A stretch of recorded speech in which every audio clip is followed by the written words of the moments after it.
మనకి question number 65 2022లో జరిగిన ఎగ్జామ్‌లో ఇచ్చాడు. Pass the necessary journal entry for the following transaction. ఏంటంట?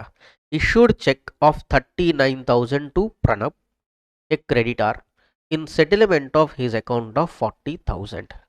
ఫస్ట్ ఆఫ్ ఆల్ అక్కడ ఇచ్చిన ట్రాన్సాక్షన్ వ్యవహారాన్ని మీరు అర్థం చేసుకోండి. ఈ క్రింది లావాదేవీకి అవసరమైన జర్నల్ ఎంట్రీ పాస్ చేయండి. ఓకే. రుణదాత అయిన ప్రణబ్కు, రుణదాత అంటే ప్రణబ్కి మనం అమౌంట్ ఇవ్వాలి. ఎంత ఇవ్వాలి? 40,000. తన ఖాతా ఫుల్ సెటిల్మెంట్కి గాను 39,000 చెక్కుని అందించారు.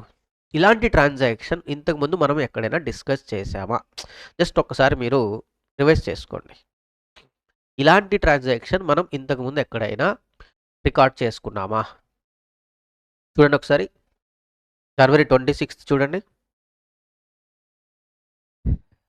జనవరి 14న అమృత్ నుండి 10,000 విలువైన సరుకు మనం కొనుగోలు చేసాం, కొన్నాం. We purchased goods from Amrit for 10,000. జనవరి 15న మనం అమృత్కి 500 గూడ్స్ రిటర్న్ చేసాం. అంటే 10,000 మైనస్ 500. ఇంకా నేను అమృత్కి ఎంత ఇవ్వాలి? 9,500 ఇవ్వాలి. అయితే ఇక్కడ చూడండి, జనవరి 26 ఏమైంది? అమృత్కు పూర్తి పరిష్కారం కింద 9,450 ఇచ్చాం. 9,450. మరి రిమైనింగ్ 50 రూపీస్ ఏమవుతుంది? డిస్కౌంట్ రిసీవ్డ్, పొందిన తగ్గింపు. దీనికి మనం ఎంట్రీ ఏం రాసుకున్నాం చూడండి. 26th ఎంట్రీ ఏం రాసాం? అమృత్ ఖాతా డెబిట్ 9,500 టు క్యాష్ ఖాతా 9,450 టు పొందిన డిస్కౌంట్ 50. సేమ్ ఇక్కడ పేరు మారుతుందంటే, ఇక్కడేమో అమృత్, అక్కడేమో ప్రణబ్. ఇక్కడేమో 9,500 ఇవ్వాలి, అక్కడ ఎంత ఇవ్వాలి? 40,000 ఇవ్వాలి. ఓకేనా? ఇక్కడేమో 9,450 ఇస్తున్నాము, అక్కడేమో 39,000 ఇస్తున్నాము. ఇక్కడేమో 50 రూపీస్ డిస్కౌంట్ తీసుకుంటున్నాము, అక్కడేమో 1,000 రూపీస్ డిస్కౌంట్ తీసుకుంటున్నాము. సో ఇప్పుడు ఈ ఎంట్రీని మీరు జాగ్రత్తగా గమనిస్తూ అక్కడ ఎంట్రీ చెప్పండి. ఫస్ట్ అమృత్ ప్లేస్లో ప్రణబ్. సో ప్రణబ్ ఖాతా డెబిట్ ఎంత? 40,000. టు నగదు ఖాతా 9,450 ప్లేస్లో 39,000.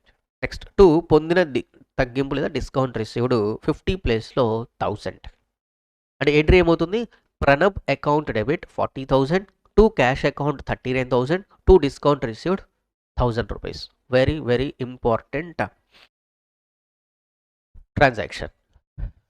ఓకేనా? చూడండి, ఇక్కడ తెలుగు ఇంగ్లీష్ రెండు ఉన్నాయి.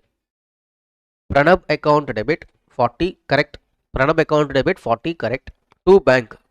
బ్యాంక్ అనే వర్డ్ ఎందుకు యూజ్ చేస్తున్నాం చెప్పండి. ఇక్కడ మనం చెక్ ఇచ్చాము. అదే నగదిస్తే నగదు ఖాతా క్రెడిట్ అవుతుంది. ఇక్కడ మనం చెక్ ఇస్తున్నాం అంటే మన బదులు ఎవరు పే చేస్తున్నారు అమౌంట్? బ్యాంక్. కాబట్టి ఇక్కడ బ్యాంక్ అకౌంట్ ఏం చేయాలి? క్రెడిట్ చేయాలి. అలాగే టు బ్యాంక్ 39 కరెక్టా? Correct sir. డిస్కౌంట్ రిసీవ్డ్ 1,000, పొందిన తగ్గింపు 1,000 correct. So option A correct కదా. అలాగే రిమైనింగ్ ఆప్షన్స్ కూడా చూడండి. Bank account 40,000 debit. First of all when we are paying amount నా bank account never be debit. మరి బ్యాంక్ అకౌంట్ ఎప్పుడు డెబిట్ అవుతుంది? మనకి ఎవరైనా బ్యాంక్ ద్వారా అమౌంట్ ఇస్తే బ్యాంక్ అకౌంట్ డెబిట్ అవుతుంది. అవునా కాదా? Yes sir. C Pranab account debit 40 కరెక్టే. బ్యాంక్ అకౌంట్ క్రెడిట్ 39 కరెక్టే. Again Pranab account credit 1,000. No. ఈ ఎంట్రీలో first 2 accounts correct, but third account చూడండి, ప్రణబ్ అకౌంట్ నో. ఇక్కడ ప్రణబ్ అకౌంట్ ప్లేస్లో ఏం రావాలి? డిస్కౌంట్ రిసీవ్డ్ అని రావాలి. కాబట్టి సి ఆప్షన్ కూడా కరెక్ట్ కాదు. Pranab account debit to bank account 40 correct కాదు కదా. ప్రణబ్ అకౌంట్ డెబిట్ 40 కరెక్టే, కానీ బ్యాంక్ అకౌంట్ 40 కరెక్టా? నో.